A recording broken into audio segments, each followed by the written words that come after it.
Até existiu no passado uma tentativa de se criar bancos de dados orientados a objetos também para quê? Para a gente trabalhar no mesmo nível, né? No mesmo paradigma.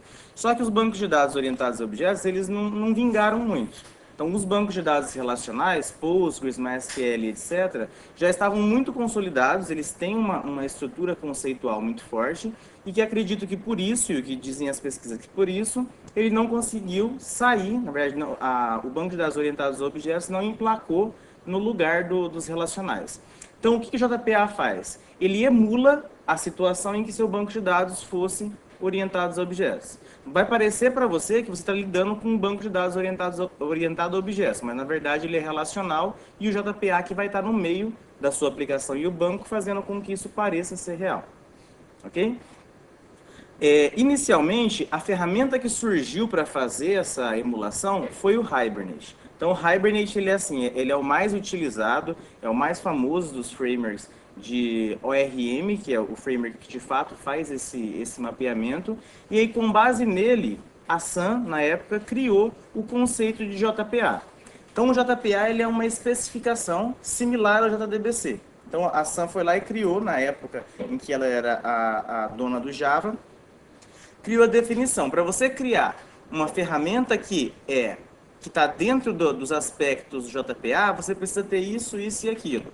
Então aí surgiram, por exemplo, TopLink, Eclipse Link, Hibernate e outras ferramentas JPA, outras implementações do JPA. A mais famosa e mais utilizada é o Hibernate, tá? Mas assim, nada te impede de utilizar outra implementação dele. Então a gente vai fazer um exemplo aqui para ilustrar como que é a utilização dele, como que a gente vai conseguir fazer consultas e manipular dados no banco de dados utilizando JPA. Mas assim, JPA, embora ele seja um conceito mais evoluído que o JDBC, ele não é uma alternativa ao JDBC. JPA depende de JDBC.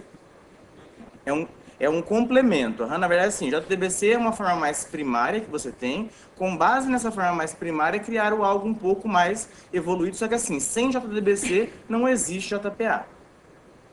Ok? Então, assim, quando alguém fala, você usa JDBC, o negócio é JPA, tipo assim, você está usando o JDBC se você está usando JPA também.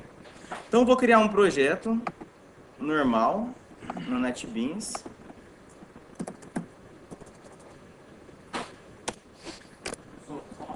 Qual é a vantagem de você Qual que é a vantagem de você utilizar o JPA? A maior vantagem que tem é a facilidade. Então, por exemplo, a gente vai ver hoje uma situação em que, se eu fosse executar todos os comandos que eu pretendo executar lá no banco de dados usando puramente JDBC, eu teria que criar um monte de linha de códigos aqui, criar instruções SQL, preparar, fazer tudo aquilo que a gente aprendeu em JDBC, sendo que o JPA faz isso para você de modo automático. Então, assim, redução de complexidade da sua implementação, eu acredito que seja a vantagem mais forte do JPA. É bem provável que depois que você passe a utilizar JPA, você não queira voltar a utilizar só o JDBC puramente devido à quantidade de código que você vai ter que escrever. é o seguinte, geralmente trabalha muito tempo. Aham. A gente às vezes vai se preocupar com talvez com uma única linha de instrução, mas normalmente a gente adiciona várias bibliotecas nos arquivos. Isso vai pesar muito tempo. Não, faz todo sentido. A pergunta é Marcos, né? A pergunta do Marcos é: compensa eu adicionar um monte de biblioteca no meu código para assim diminuir um trabalho? Especificamente considerando o caso do Hibernate do JPA, o que se tem? Óbvio, você vai estar adicionando uma camada a mais de código dentro da sua aplicação, ok? O que se justifica como vantagem a esse incremento de código a mais é o nível de complexidade que existe nessa biblioteca te garante que a maestria com que ele faz as conexões com o banco de dados, as consultas do banco de dados, você acaba tendo um balanceamento. Assim, se você fosse executar uma consulta na mão, você não faria otimização geralmente. Você não faria otimização nenhuma. O JPA, puramente, ele tem já otimizações inerentes nele que você não faria se estivesse fazendo manualmente. Então, assim, é óbvio que você vai ter mais um nível de complexidade, só que acaba tendo, né, um balanceamento. Então, se você não estivesse utilizando ele, é provável que você estaria executando instruções no banco mais complexas do que o que ele executaria. Então, assim, acaba sendo elas por elas. Mas ele tem a sua carga, né, seu custo computacional. Ok? Então, vamos lá. Então, para a gente visualizar a utilização do JPA, eu vou criar uma tabela no banco de dados, mas eu não vou criar essa tabela manualmente. Como que a gente vai fazer? Então, primeiro, eu vou criar uma classe que é chamada no JPA de classe de entidade, que para a gente, no Java, é uma classe normal. Tá? Então, ó, vou criar uma classe normal do Java e vou dar um nome para ela. Então, eu vou chamar essa classe porque eu quero de cliente. Então, o que a gente está fazendo? Eu estou criando aqui a estrutura do meu banco de dados. Ok? Mas como que eu estou fazendo isso? Criando as minhas classes normalmente. Então, pode criar a classe cliente. Hã? Qualquer pacote. Beleza? Tá, e aqui dentro eu vou definir aquilo que o meu cliente, para minha aplicação, deve ter. Então, eu quero, por exemplo, que ele tenha um código, um nome,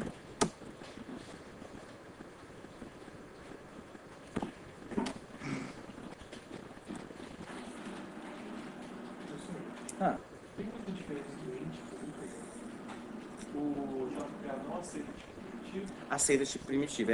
É similar à pergunta dele. Tem alguma diferença de int para integer? Tem. Não faz parte do JPA, tá? Mas é o seguinte. Para que a gente possa utilizar os tipos primitivos no Java como objetos, então, vocês já utilizaram list, no curso? Já utilizaram, né?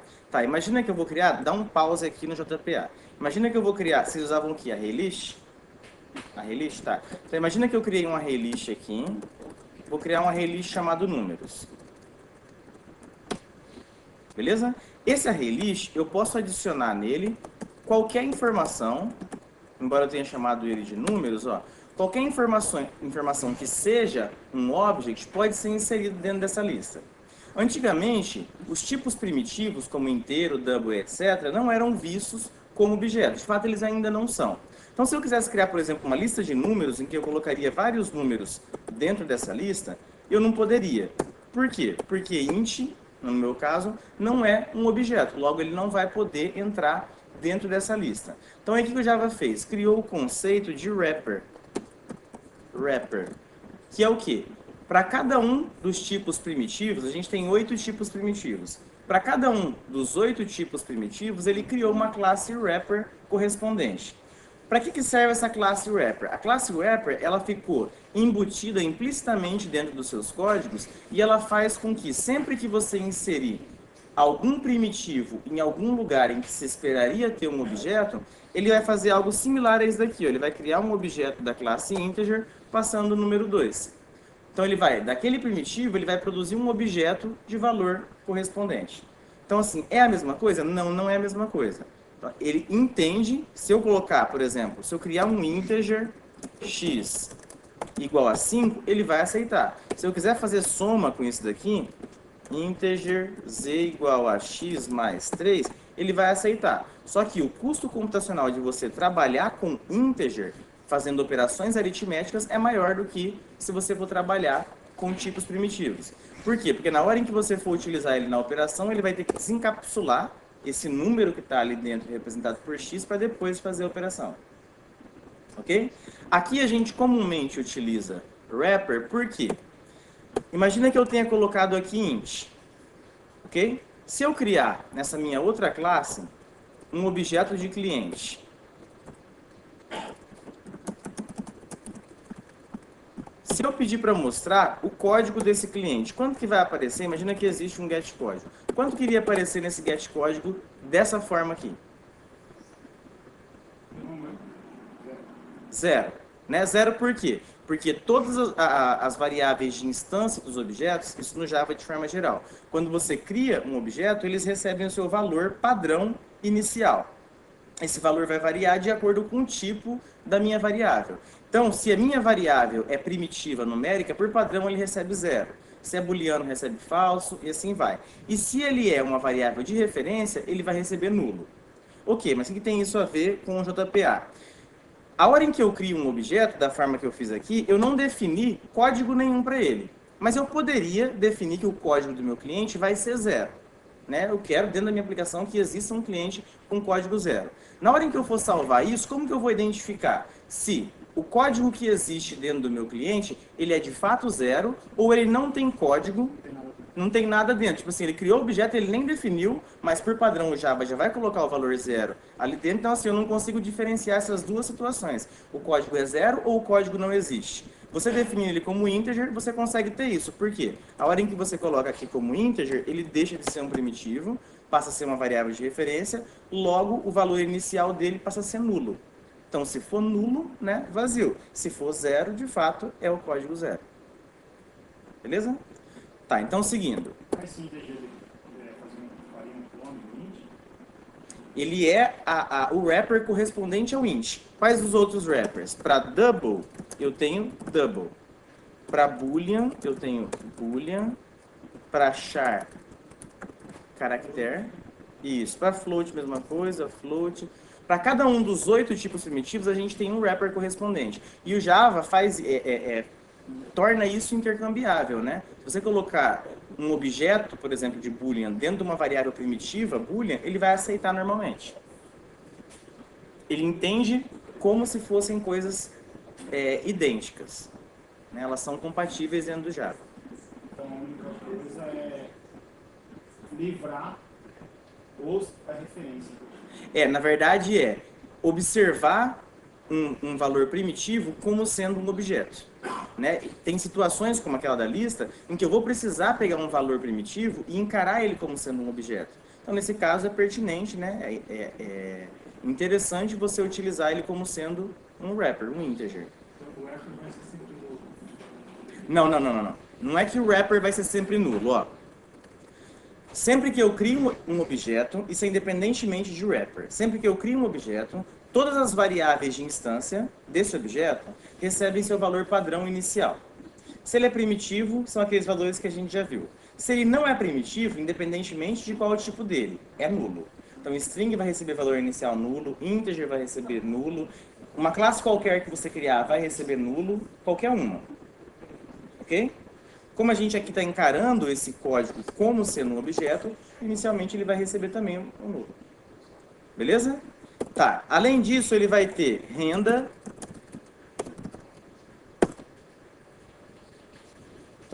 Né?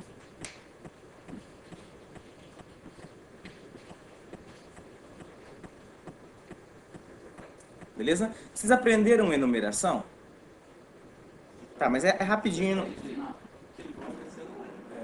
Não, mas vamos lá, mas é bem tranquilo. Eu vou colocar aqui a característica sexo. Existem informações que são enumeradas. Então, por exemplo, estado civil é um tipo de informação que é enumerada. Existe um conjunto de valores possíveis. Estado de localização, onde a gente está, é um tipo de informação também que tem um conjunto fixo de informações. Para evitar que você erre, por exemplo, eu quero colocar aqui qual que é o estado onde a pessoa nasceu. Eu poderia criar aqui isso aqui como string, não precisa copiar que não vai ter estado. Poderia colocar string estado, beleza? Problema disso daqui, uma pessoa na hora de preencher pode colocar MS, a outra pode colocar Mato Grosso do Sul, o outro abreviar Mato G. do Sul. Então assim, a gente passa a ter um monte de variações para o mesmo valor.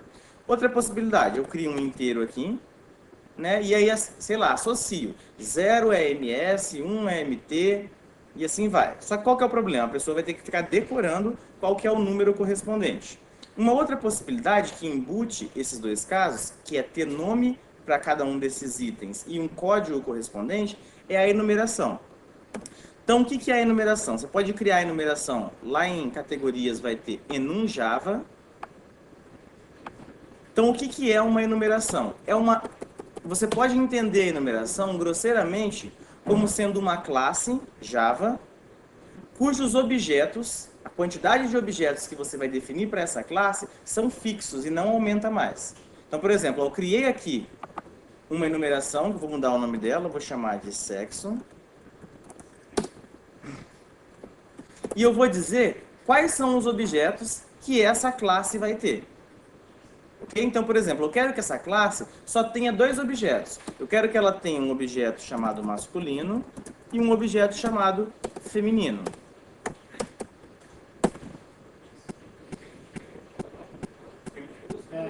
Ah, tá, bem observado. Por padrão, mas não que não vá funcionar, o nome das enumerações dos seus itens são definidos como maiúsculo, todo em maiúsculo. Porque eles são constantes. No Java, tudo que é constante, a notação diz, a convenção diz para você utilizar maiúsculo. Então, se eu estivesse criando uma variável final, por exemplo, a convenção diria para o nome dela ser inteiramente maiúsculo. Ok? Beleza? Tá, mas aí você pode estar se perguntando, mas como que eu vou utilizar esse bicho aí, ó? Dá para fazer. Aqui eu tenho, em vez de estado passa a ser sexo, né? Eu vou estar criando um atributo do tipo sexo. É uma classe normal. Beleza? Só que a gente definiu que ela é uma classe que vai ter só 2 objetos. Beleza? Tá, então como que eu vou fazer na hora em que eu criar esse cliente aqui? Como que eu vou fazer para atribuir um sexo a ele? Normal, c.sexo. Como a gente só tem 2, eu vou ter que me referenciar ele pelo nome lá da minha numeração. Então, sexo.masculino ou sexo.feminino. É porque está como privado, por isso que ele está chiando.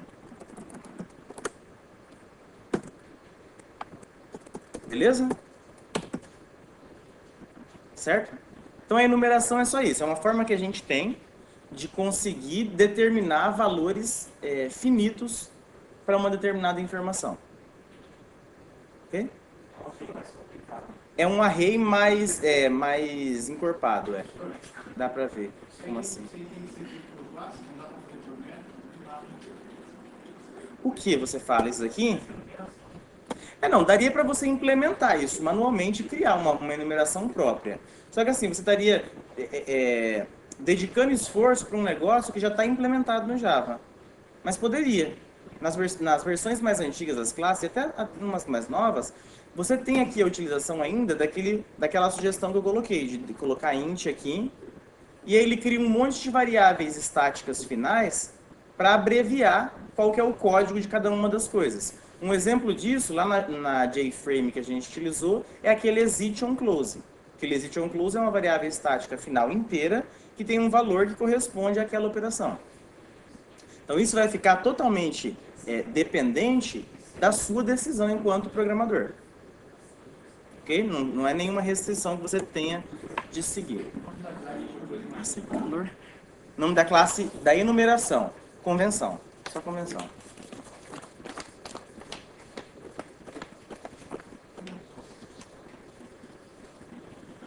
Aqui vou voltar para private.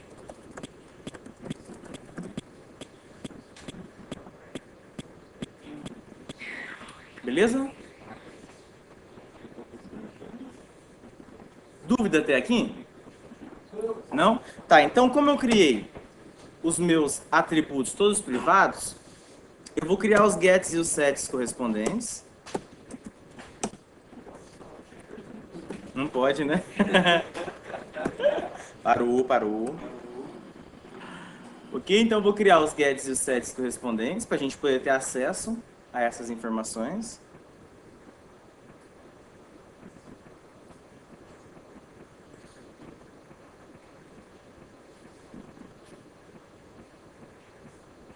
Foi? Beleza. Então agora o que a gente vai fazer? Da forma como está aqui, não tem nada de banco de dados embutido na minha aplicação. Então o que eu tenho que fazer? Eu tenho que criar, dentro do Java, uma conversão entre as coisas, uma tradução do que lá no banco de dados vai virar tabela, o que vai virar coluna e assim vai. Beleza? Como que eu faço isso? Então, primeiro, eu tenho que adicionar dentro da minha aplicação as bibliotecas, na verdade, a biblioteca referente ao JPA. Por que eu preciso fazer isso? Porque se eu não adicionar essas bibliotecas ao meu código, eu não vou conseguir utilizar as classes necessárias que vão me permitir utilizar o JPA. Então, um exemplo, uma das classes que a gente vai utilizar não precisa digitar, é só para a gente ver a necessidade da importação. Uma das classes que a gente vai utilizar é uma classe chamada Entity Manager. que se eu tentar utilizar ela aqui, você vai ver ó, que ele não vai nem importar. Ele não consegue encontrar essa classe. Por quê? Porque essa classe não faz parte dos códigos nativos que vem com Java. Beleza? Só recapitular aqui a parte de biblioteca. Vocês entendem por que a gente adiciona a biblioteca aqui no projeto? É porque o Java já tem um conjunto de classes. Eu quero utilizar alguma classe que não está dentro desse conjunto. Uma classe específica, JDBC, alguma outra coisa que o Java não tenha. Eu adiciono essas bibliotecas. Beleza? Tá. A biblioteca é o quê? É um arquivo .jar. Alguém não sabe o que é um arquivo .jar? Extensão .jar? Não lembra do JDBC? É assim, ó. Você pode criar um conjunto de classes. Você criou lá um conjunto de classes que é bem o que eu preciso. Você trabalha em outra empresa, eu trabalho na minha. Você vai me fornecer esse conjunto de classes. Uma possibilidade que você tem para eu conseguir embutir essas classes dentro do meu código é você me passar os .class de todas as classes que você criou. Eu pego esses .class, coloco numa pasta aqui e referencio a uma pasta dentro da minha aplicação.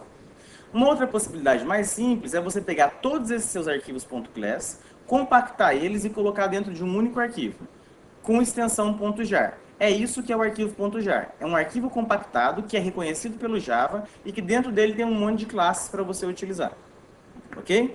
Tá, então o que você pode fazer? Se você tiver no NetBeans, você pode pedir para adicionar a biblioteca do JPA. O que é a biblioteca do JPA? Ele tem um conjunto de arquivos jar, ele tem já a localização desses arquivos .jar e ele referencia esses arquivos .jar dentro do seu projeto. Tá, mas se eu não tiver no NetBeans, você vai ter que baixar a biblioteca do JPA. Você pode baixar ele na internet ou no tópico da aula de hoje eu coloquei as bibliotecas que vão ser necessárias para a nossa aula de hoje. Então assim, você pode pegar de lá ou pegar da internet mesmo. Beleza? Então aqui no NetBeans você vai clicar com o botão direito em bibliotecas, adicionar biblioteca.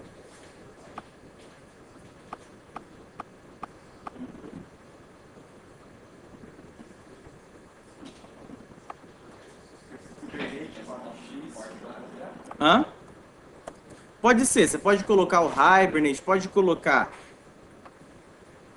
tem Eclipse Link, vai depender do que você tem dentro do seu NetBeans. Se não tiver, você pode baixar as bibliotecas do framework que você quer utilizar. Ok? Eu vou adicionar o JPA do Hibernate.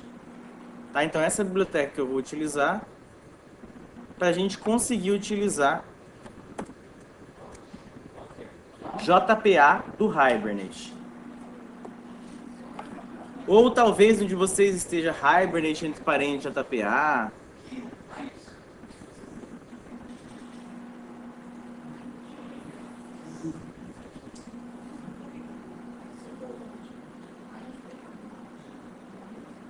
Ok? Foi? Então, ó, nota que na hora em que, depois que você adiciona a biblioteca, se você pedir para importar, ele já consegue localizar a classe correspondente. Por quê? Porque essa classe está dentro de um dos arquivos .jar que eu adicionei à minha aplicação. Beleza? O processo que a gente fez, entendido? Então, a gente só adicionou ao nosso projeto a biblioteca correspondente ao JPA.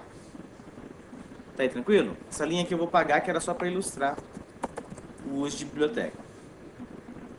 Ok? Tá, então agora lá na minha classe, o que eu tenho que fazer? Primeiro, eu tenho que indicar para o JPA que essa minha classe que eu criei, ela vai corresponder a uma entidade. Então, o que é uma entidade num banco de dados relacional?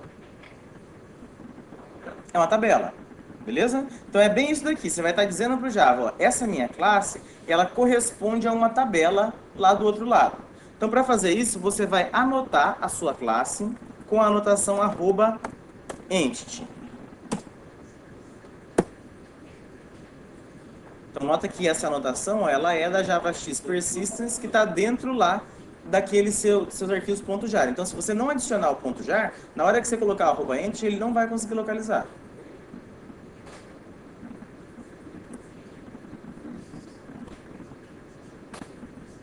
Beleza? Princípio básico de banco de dados. Toda tabela tem que ter o quê?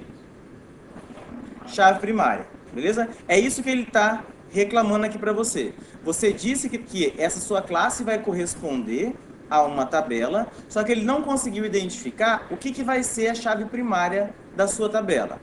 Como que ele faz para identificar quais vão ser as colunas da sua tabela? Cada campo que você criou, cada atributo que você criou dentro dessa classe vai se transformar numa coluna no banco de dados. Então, nesse caso aqui, eu vou ter 4 colunas dentro da tabela cliente.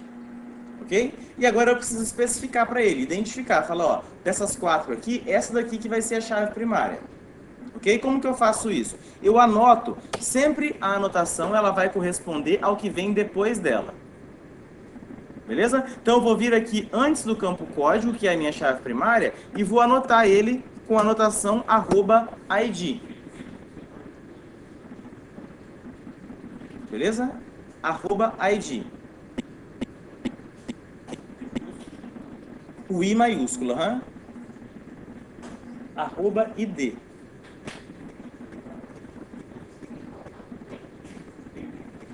Tem que importar. As anotações, elas funcionam como classes. Então, toda anotação que você vai adicionar, ela está dentro de algum pacote.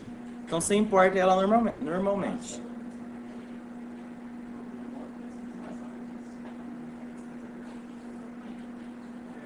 Foi?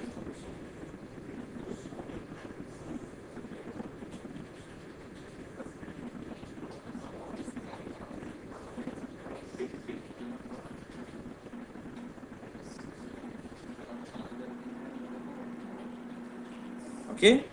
Então, o que a gente está fazendo aqui é mapeando as minhas classes para tabelas. O Thaleson, foi? A minha importação fica diferente. Não é um Javax.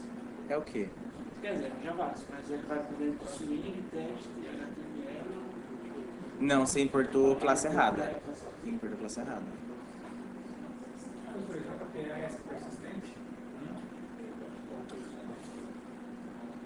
É assim, ó. O JPA é o conceito em si, ok? O Hibernate é uma implementação desse conceito. De novo, ó. JPA é o conceito em si. Vamos fingir que o nosso banco de dados é orientado a objetos. Hibernate é a implementação desse conceito, tornar isso prático. Beleza? Esse JavaX Persistence é assim, a pessoa que implementou o Hibernate optou por colocar ele no pacote JavaX Persistence. Okay? Na verdade, assim, a especificação do JPA diz de fato que essa classe tem que ficar nesse pacote. Okay? Aí a implementação fez o quê? Colocou ela lá e deu corpo para essa classe. Tá aí, beleza? Tá, então como que eu faço agora para testar? Vamos lá? Como que eu faço para testar? Toda operação que a gente for executar de manipulação de dados, elas vão ser intermediadas por um objeto da classe Entity Manager, ok? Que é o quê? É o gerenciador de entidades. Então é ele que vai saber, por exemplo, que a classe tal está lá relacionado com a tabela tal.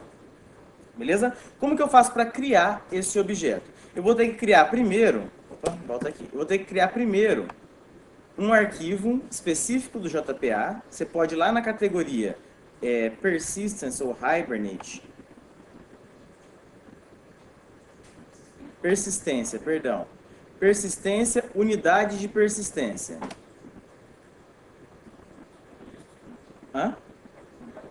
Você vai criar um arquivo novo. Isso. Persistência, unidade de persistência.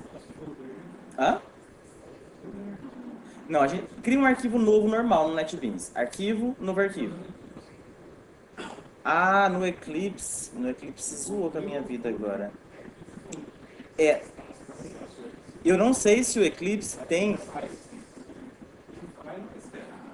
Então, eu não sei se o Eclipse tem algum wizard igual ao NetBeans para tratar a persistência. Eu vejo caso específico do Eclipse depois com vocês. Beleza? Mas você clicou no próximo? Tá, vamos por parte. Não, mas daqui a pouco eu chego lá. Ok? Pode seguir? Tá, então, estou criando a unidade de persistência. O que essa unidade de persistência faz? É nesse arquivo, esse wizard que a gente está passando, é só para ele criar um arquivo XML chamado persistence.xml, que ele vai fazer o quê? Ele vai conter dentro dele as definições do seu banco de dados. Então eu já sei que aquela minha entidade cliente vai gerar uma tabela cliente. Só que em que banco de dados que eu vou criar essa tabela cliente? Né? Vai ser no Postgres, no MySQL? Qual que é o nome de usuário desse banco? Qual que é a senha? Dentro do banco de dados, qual que é o nome do esquema que eu vou utilizar? Essas definições são feitas dentro desse arquivo. Ok?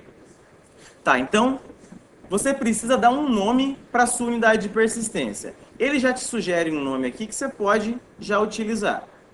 Ok? Embaixo aqui você vai marcar qual que é a biblioteca de persistência que você vai utilizar. Ou seja, qual que é a biblioteca que implementa o JPA que você está utilizando. A gente está utilizando o Hibernate, então marco Hibernate. Beleza? Tá, e agora aqui embaixo, o que eu vou informar? Se você clicar lá, acho que de vocês não tem. Você vai ver que aquilo dali é uma string de conexão JDBC. Então, assim, a base do JPA está no JDBC. Você vai precisar fazer uma conexão via JDBC para executar as operações lá. Ok? Então, aqui o que eu vou fazer? Eu vou criar uma string de conexão que me permita me conectar ao banco de dados aonde essas tabelas vão ser criadas. Beleza? Então, eu vou criar lá no Postgres. Eu vou criar um banco de dados. Não, qualquer um. Qualquer banco de dados acessível por JDBC. Ok? Só que o que vai mudar? Aquilo que a gente viu permanece. Se você estiver utilizando o MySQL, a gente não adicionou ainda o driver. Na hora que eu for adicionar o driver, eu vou adicionar do Postgres e você do MySQL. Ok? Aí no caso não tem essa conexão com o caso, cria uma nova conexão. Isso, a gente vai em nova conexão, mas pode dar um pause aí, e vai lá, cria um banco de dados. Lá no seu banco de dados. Isso. Eu vou chamar ele de aula 2010.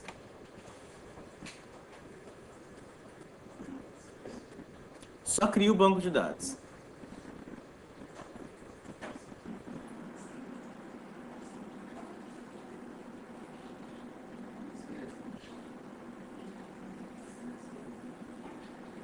Foi?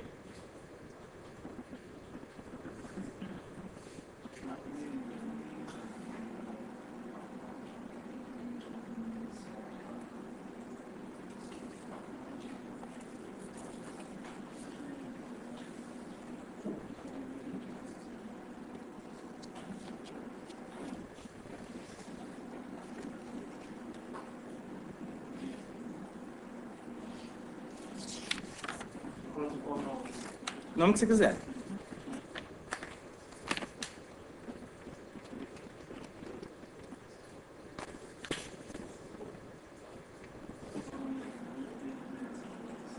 Ok?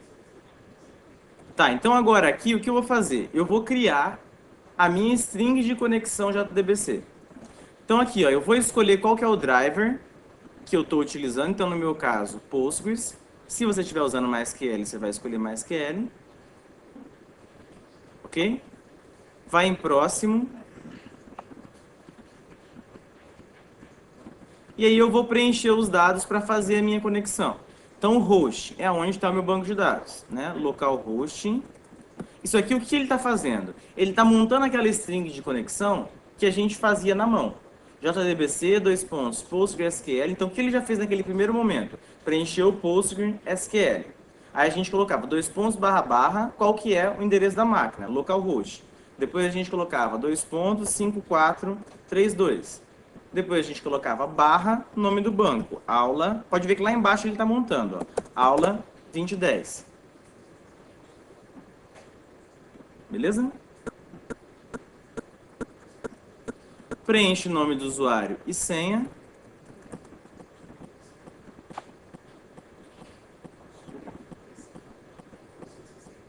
No de vocês eu acho que é usuário aluno, senha e IFMS. Se quiser clicar em testar a conexão, só para ver se não tem nada. Hã?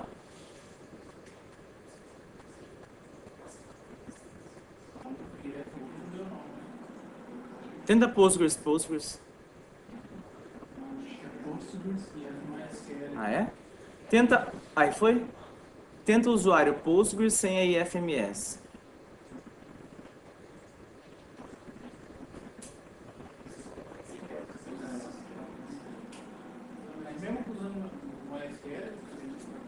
Não, não, não. Aí é o usuário do MySQL.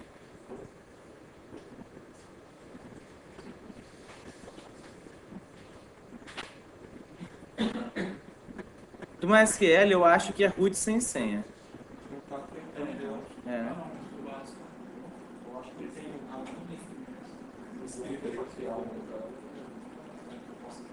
O quê?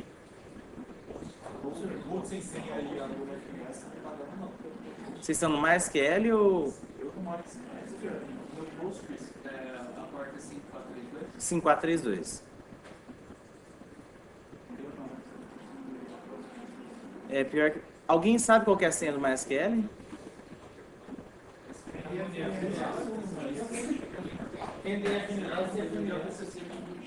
Eu não sei qual que é a senha do MySQL. Aluno e FMS?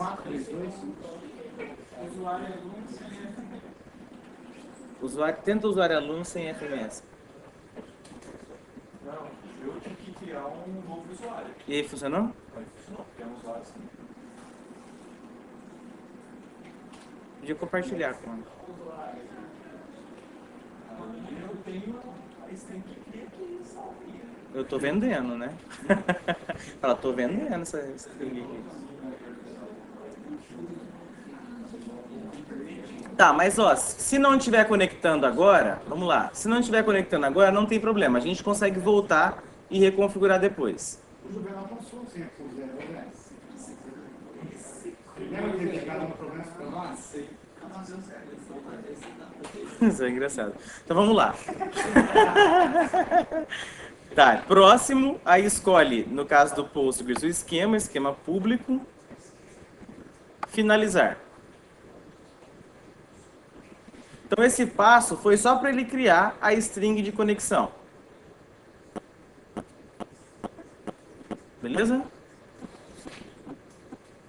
Tá, aí aqui embaixo tem estratégias de geração de tabela. Então o que significa isso daqui? Ele está perguntando para você assim, ó, o que você quer que eu faça no banco de dados quando eu encontrar uma tabela que você mapeou? Então, por exemplo, achei uma classe de entidade que está mapeada. Você quer que eu faça o quê? Uma possibilidade é ele não fazer nada. Ele vai lá no banco de dados e não faz nada no banco. Espera que as tabelas estejam criadas.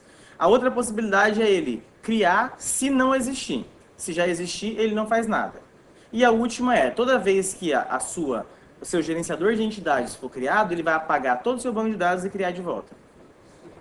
Ok?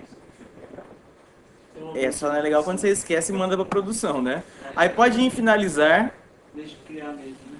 Pode deixar em criar. Quem não tem senha. Não. Ele não criou? Quem não tem senha... Não deixa eu falar assim. Tá, quem não tem senha, vê se tem alguma string JDBC pronta já, qualquer uma.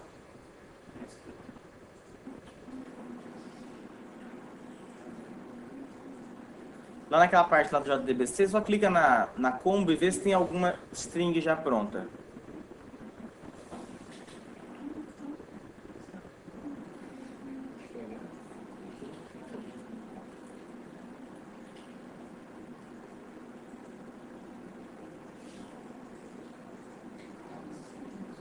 Foi? Não, deixa eu ver.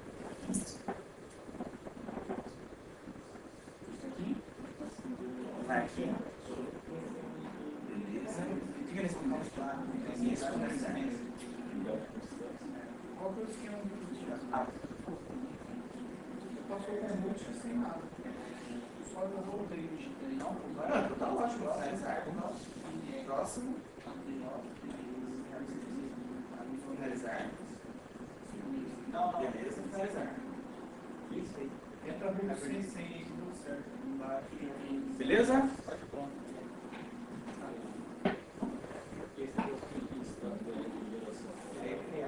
Estratégia de geração de tabela é aquele que eu comentei, que ele pode criar as tabelas para você se não existir. No outro caso, se existir, ele não faz nada. No outro caso, apaga sempre e cria de novo. E o último não faz nada. Ok? Foi? Pode pegar, na parte do JDBC, pode escolher qualquer string JDBC. Por quê? Ó? Entende o processo? O que ele está fazendo aqui? Ele só está criando para você, ó, um arquivo chamado persistence.xml. Se você for aqui em código-fonte, do lado de design, você vai ver que isso daqui é só um arquivo XML, que você pode entrar aqui e alterar esse arquivo normalmente. Tá? É que o NetBeans faz o quê? Ele cria uma cara amigável para esse arquivo para você. Beleza? Então, no caso aí de quem colocou uma string qualquer, o que você vai fazer? Na hora que você descobrir qual que é o usuário e a senha do seu banco de dados, você vai vir aqui em código-fonte, ok? Você vai ver que vai ter uma das propriedades aqui em que ele define qual que é o nome de usuário e senha, ó. Username Postgres, password, tal coisa. Você vem aqui e muda normalmente. Não foi, Cleison? Foi? Ah, tá. Mas entendeu? Entendeu? Ok? Então o objetivo disso que a gente fez agora foi criar esse arquivo persistence que vai dar as credenciais para eu ir lá no banco e criar as respectivas tabelas. Tá aí, beleza? Foi? Ok. Então agora eu já consigo pedir para criar o gerenciador de entidades. Então como que a gente vai fazer isso? Eu vou criar um objeto da classe Entity Manager Factory. Oi. Uhum. O banco que a gente criou vai entrar em que momento? Aquele banco que a gente criou? Você não definiu o nome dele aqui? Não, ainda Não? Ó, aquele banco que a gente criou não. É em Value. é em Value, mas dessa propriedade aqui. URL, isso mesmo. Lá na URL você tem que definir a string de conexão. Ele tá pegando uma coisa que não tem nada a ver. Que não tem nada a ver. É uma string qualquer. O do pessoal que estava sem senha também vai estar a mesma coisa. Tem que alterar manualmente. Você entendeu o que a gente fez? Ó, a gente criou o banco de dados lá no começo para quê? Para ser o local aonde as minhas tabelas vão ser criadas. Beleza? Depois disso, o que eu fiz? Eu criei a minha entidade aqui, Java, e disse para ele, ó, depois lá no banco de dados você vai criar, isso aqui vai virar uma tabela, isso aqui são os campos, essa é a chave primária. Beleza? Tá, só que se eu executar isso daqui, ele não vai fazer a mínima ideia em qual que é o banco de dados que ele tem que fazer isso. Então o que a gente faz? Cria o arquivo persistence.xml para isso. É aqui dentro que eu vou especificar para ele qual que é o caminho lá que ele vai fazer conexão, nome de usuário, senha, etc. O meu deu tudo certo. Quando ele criou, eu acho que lá dentro eu não tinha definido. Ele colocou uma string qualquer, você pode alterar. Altera para uma string de conexão JDBC, igual aquelas que a gente já fazia nas aulas JDBC, que é a mesma coisa, que funcione na sua máquina. Entendeu?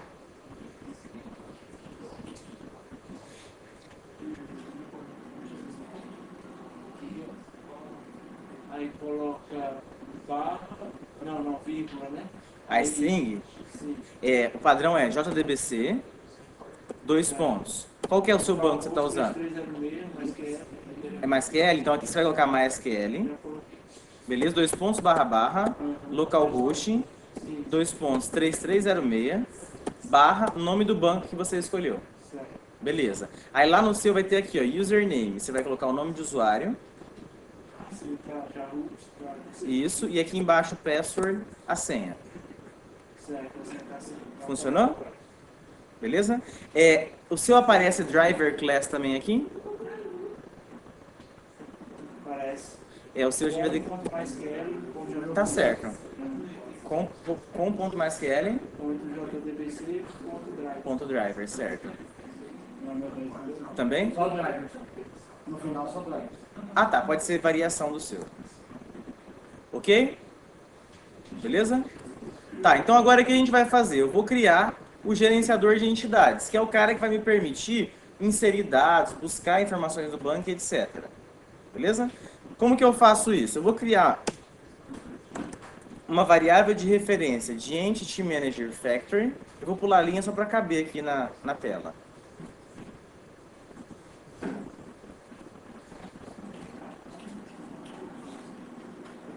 Vai lá, Aí aqui, EMF vai receber, a gente vai chamar por um método estático da classe persistence do Java. Tá? Então, persistence.create entity manager factory. E ele vai esperar receber um parâmetro. Esse parâmetro é o quê? O nome da unidade de persistência que a gente criou lá no comecinho. Lembra que o NetBeans já sugere um nome para você? É aquele nome que você vai colocar aqui como uma string.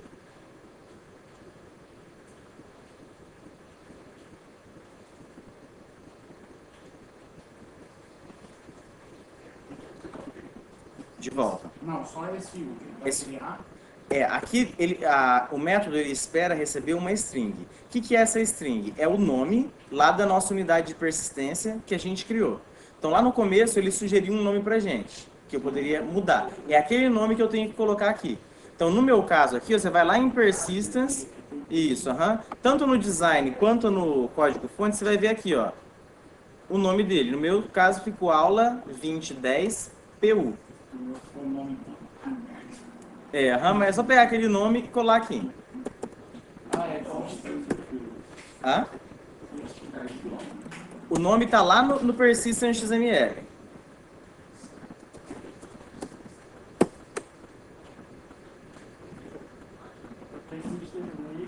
Você achou?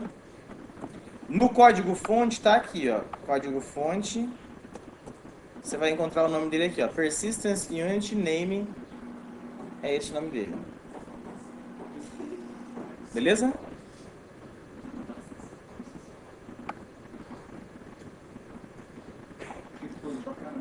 É coisa, Mas fez uma vez E outra, essa parte aqui especificamente, a gente vai ver que o próprio NetBeans ele te dá um atalho que ele já gera para você esse código. Beleza? Tá, então aqui ele não criou ainda a unidade de persistência. Ele só foi lá, leu, carregou os dados do nosso persistence XML e está pronto para gerar um Entity Manager. Para eu gerar, eu vou criar uma variável de Entity Manager e vou pedir para esse EMF criar o Entity Manager.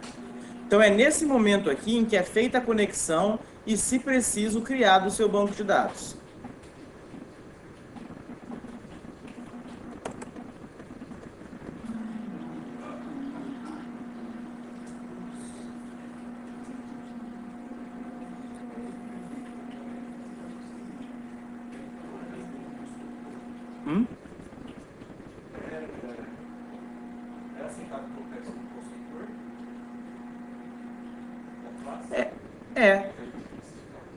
É assim, só tomar cuidado porque a geração do Entity Manager, geralmente ele demora um pouco. Então, é bom você pensar em formas de otimizar isso. Né? Se for necessário sempre mesmo criar, eu colocaria no construtor. Beleza? Certo? Tá, então, assim como a gente... Aqui dentro ele vai ter uma conexão aqui. Beleza? Se eu não for mais utilizar esse Entity Manager, assim como a conexão, eu posso fechar ela. O mesmo vale com o EMF. Eu não quero mais criar nenhum Entity Manager. Então, EMF close. Okay? Então, a gente fez isso daqui para quê? Só para ele ir lá buscar as definições, criar um Entity Manager e, por consequência, o nosso banco de dados e depois fechar. Beleza?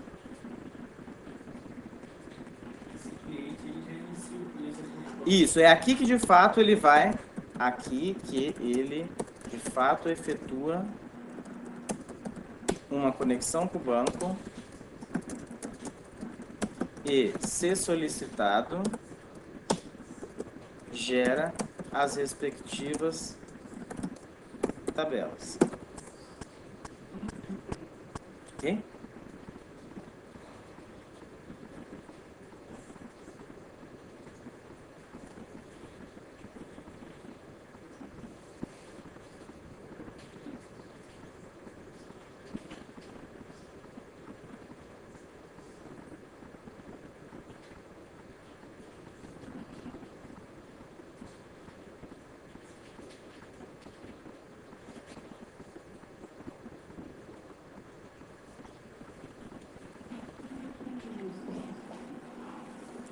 Ok?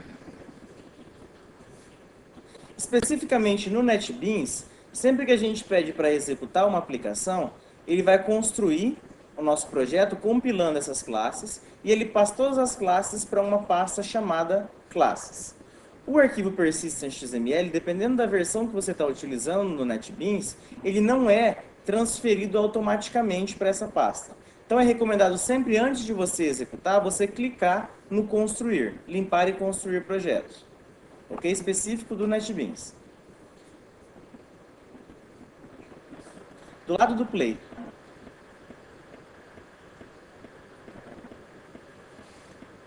Se você executar, vai dar erro, mas vamos ver o porquê que ele vai dar erro.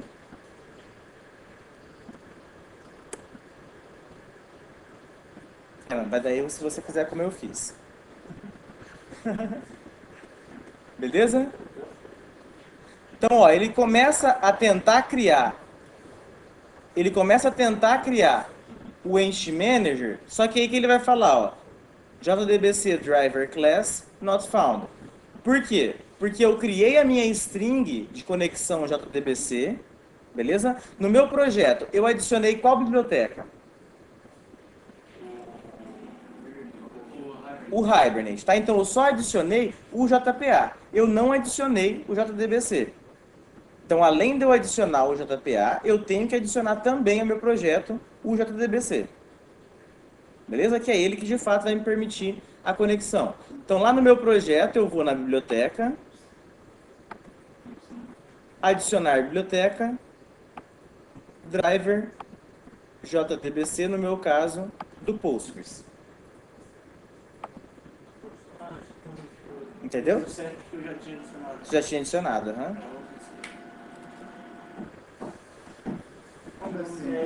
E quanto é o quê? Eu escolhi qualquer um. Ah, tá. Vamos alterar o seu. Então, ó, se não deu nenhum erro, vai aparecer lá normal e no fim, construído com sucesso. Já vou aí, já. Como que a gente faz para ver se ele criou? Vai lá no banco de dados, abre o seu banco que você criou. Nesse caso, tem de existir lá dentro a tabela cliente com as colunas que a gente criou.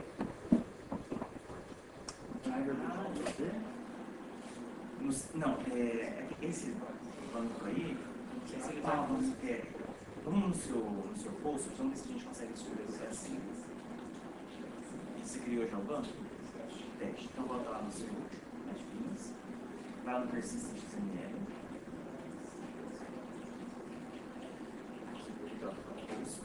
Postgres,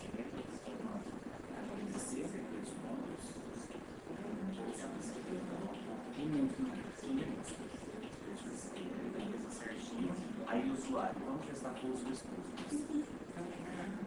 Ou é aluno em FMS? Acho que você é aluno em FMS. Vamos testar.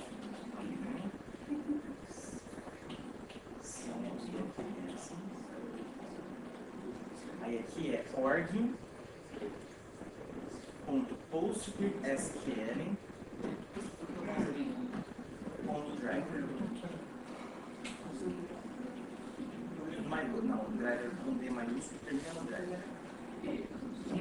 Não, só o D.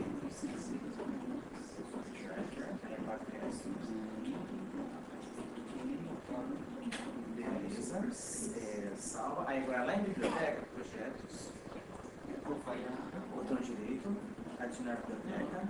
Agora vamos para não no bolso. Isso, adicionar. Constrói. Estou indo só um pouquinho. Do lado. Construir. Isso, tá? Eu do lado. Esse. Aí vai lá no seu principal para executar.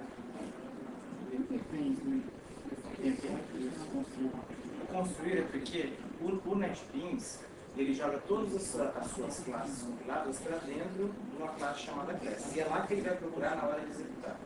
O arquivo persistent.xml, em algumas versões, ele não é automaticamente repassado dessa pasta. Na hora que ele vai executar, ele não encontra o persistent.xml. Compilou e só executar. Shift F6. Ela só faz.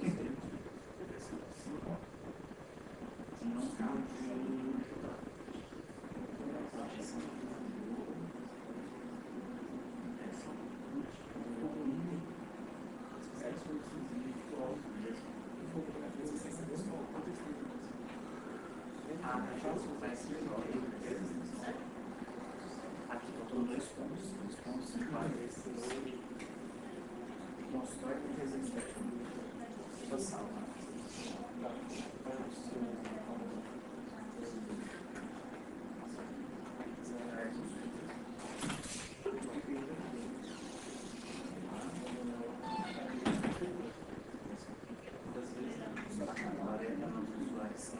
Tenta pôr os respostos. Vai que ninguém conseguiu.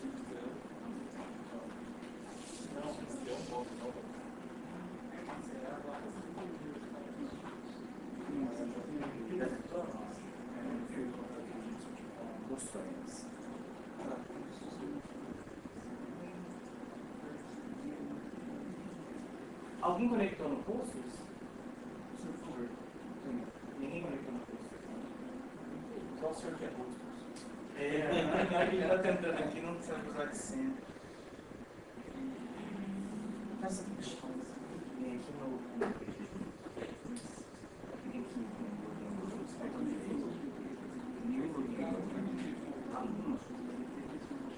Está em definition. Escotas e SMS. That's where they have a marca sobre o usuário, pode criar isso e o último também.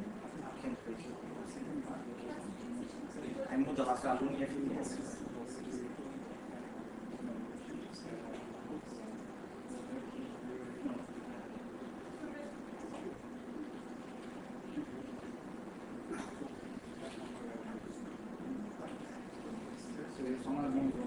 Criei mais um usuário no curso, tá?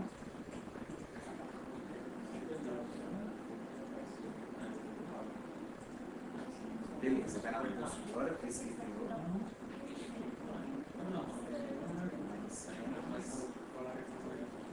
Pode abrir esquemas.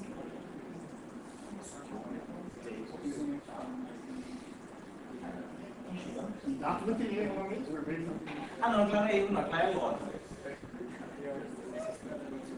Pode, né? Isso. Aí você vai precisar colar aquele. É o que você viu no site, né? Isso, né? Fazer as devidas operações.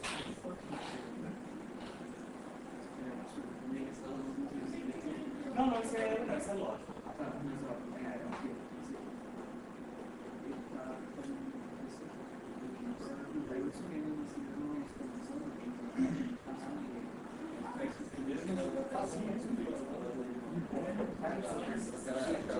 É mais fácil não é.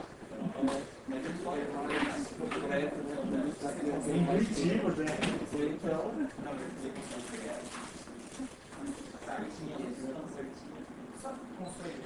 Não, sempre baixa a tela de quarto aqui, cara, foi certinho. Ah, tá.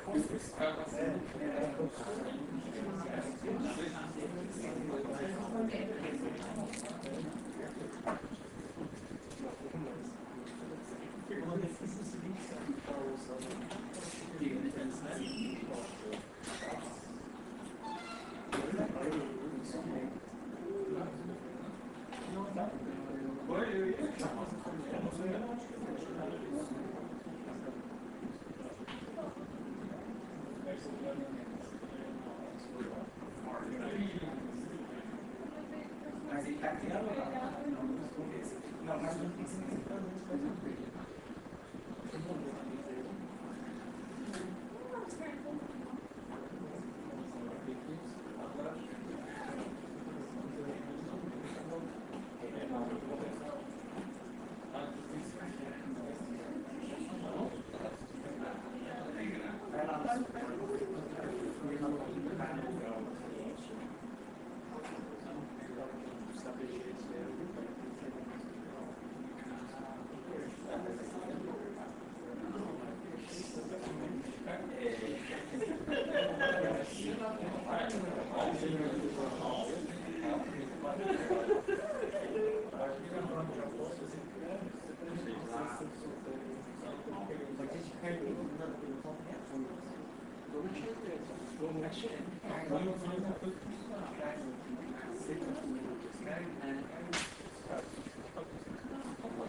eu acho que ele não está mais a série de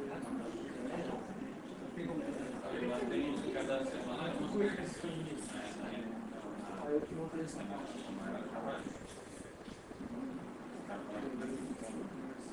ele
não tem.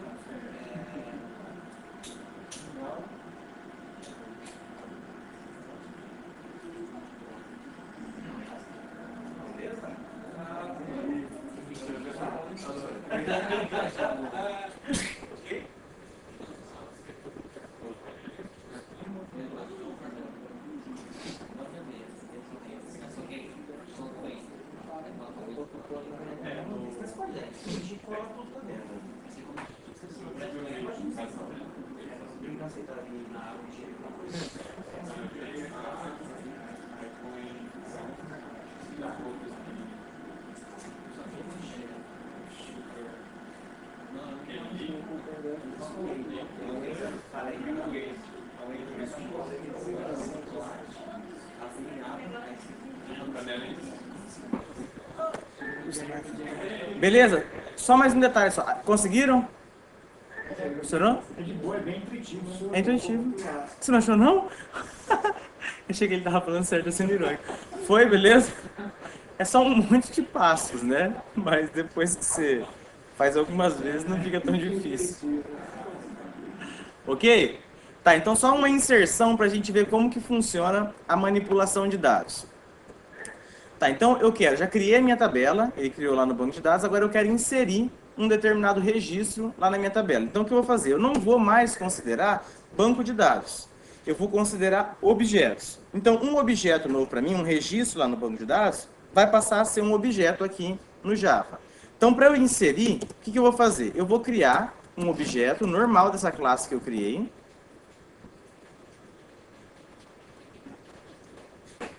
Vou configurar as propriedades dela, então, sei lá, quero que código seja igual a 6, quero que nome seja igual a fulano, que a renda seja igual a 1.500,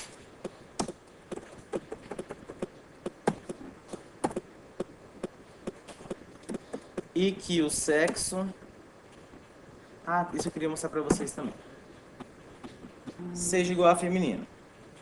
Ah, fulano não dá, né?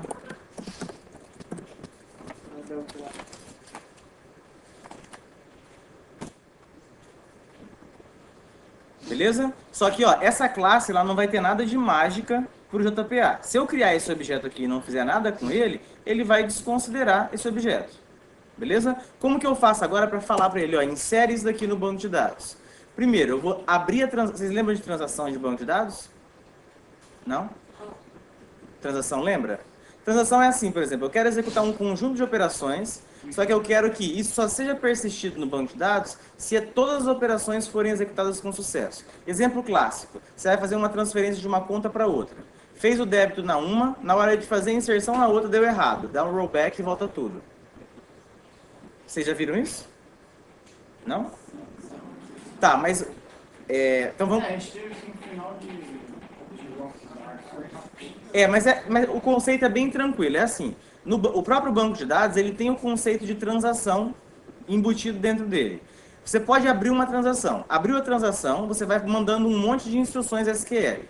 Na hora que você terminou, fez tudo o que precisava, você vai dar um commit ou um rollback. Você deu o commit, ele vai processar tudo aquilo e persistir no banco. Deu um rollback, ele volta tudo até o início da transação.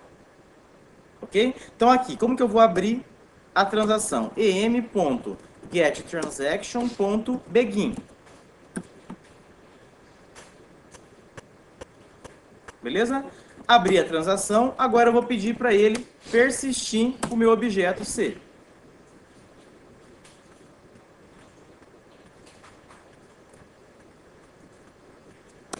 Em seguida, commit.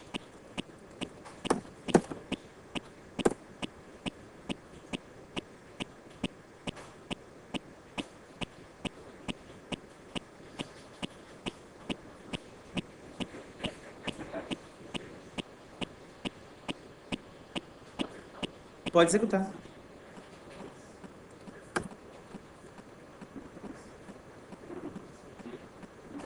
Então, depois que você executar, se você for lá no banco de dados, você vai ver que ele inseriu o registro para você.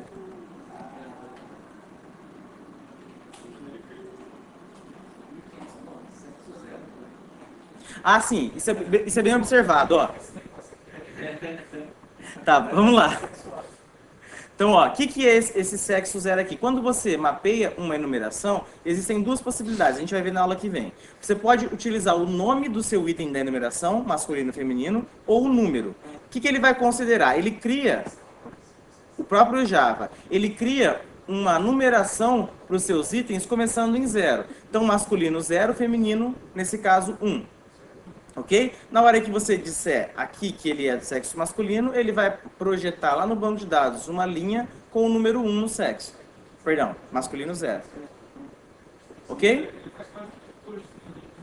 É similar, é como alguém ali falou, tipo um vetor mais sofisticado. Beleza? Deixa eu fazer a chamada. Faz um if ali, Gente, não tava gravando? zero para o masculino. Oi? Faz um if, alguma coisa, para jogar lá o nome, tipo M ou F no sexo. Não, para em vez de 0 e 1, não, a gente vai ver. Você pode mapear. Você fala bem assim, eu quero que em vez de você gravar o número, eu quero que você guarde o nome dessa enumeração. Ele vai lá e guarda o nome.